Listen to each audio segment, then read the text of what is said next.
Welcome to another race analysis video. This is a Norwood Winter Crit. It's going back a fair while now. This is back in September 2023.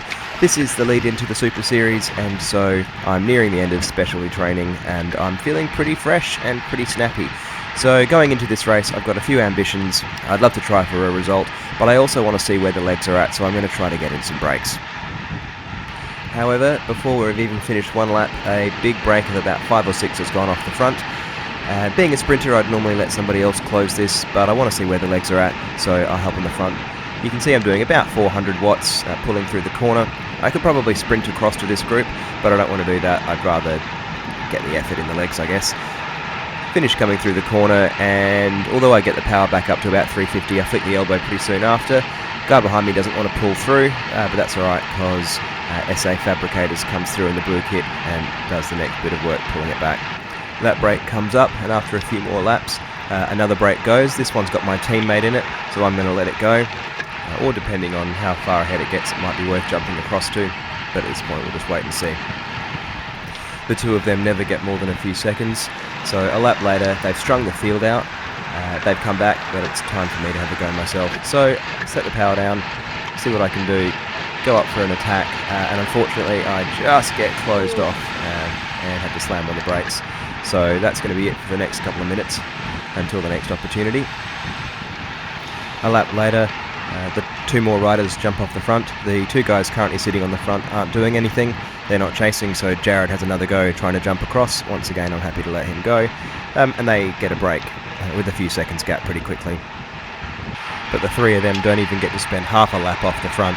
The Peloton just jumps into overdrive and chases them down immediately. And it's pretty clear that everyone's in pretty much the same boat that I'm in. We're all approaching Super Series. We're all fresh. We're all sort of heading towards that peak fitness that you want coming into a new series. And it's going to be really hard to get away. At one stage, this big group got up the road with maybe 10 or 12 riders in it, and it looked really dangerous for a while. But instead of us chasing it back, it almost like it fell apart.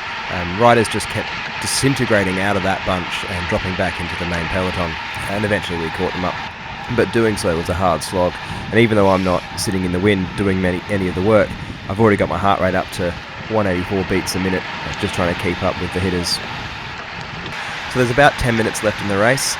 There's a break that's come back about a lap ago, and then we've had a lap of really cruisy, just about freewheeling for half of it. And then Todd Rolton and I think it's Nathan Crick in the green both go off the front now. Rolton's really a sprinter, but he's also got an enormous diesel on him, and Nathan Crick can do just about anything, so that's not something to let go. And when I see the Villawood rider jumping across, I hop on his wheel. Oddly enough, no one chases me, and we get a gap, and Villawood tows me across this gap almost by himself, and we get a pretty handy gap pretty quickly. Around the top corner, and we've just about caught the two guys in green. Villawood's just about cooked. I've been sitting in his wheel the whole time, so I've got a bit more to go. When we catch them, they look like they're about to sit up, and they're all over the road. But as I come through, I give them a yell and try to encourage them to come along and stick with it. They're freewheeling at that point. I'm going to jump up around 400 watts, hopefully give them a chance to get in my wheel and try to drive this breakaway. Now, I said there's about 10 minutes left. This is probably the longest break that I ever really want to be in. It's short enough that I've got a chance of keeping something in reserve for the finish, but it's also long enough that people might let it go. So I guess here's the question for today. What would you do in this situation? You've got a group of 4. Angus Dixon's just managed to jump across from the bunch all by himself, so we're not going that fast at the moment. And if someone's going to jump across solo, and we haven't got that big of a gap, what would you do? How are you going to make this break succeed? Angus in the red behind me, he's a sprinter, he's got a mean kick. Todd Rolton, who's on the front at the moment in the ADX kit, he's another sprinter, and he can go long as well. I'm pretty confident that I could out-sprint Nathan Crick, the other guy in green, in a straight-up sprint, but I'm conscious that he's probably fitter than me. So what are you going to do? Well, to start with, I'm going to start keeping us going with rolling turns that are pretty steady. So I'm sitting around 380 watts. This deep into a race, that's probably about the most that I can sustain for 30 seconds. And fortunately, for the next couple of laps, we actually do work really well as a group. rolling through with about 3 laps to go. We've still got maybe a 5-10 second gap, but everyone's pretty committed.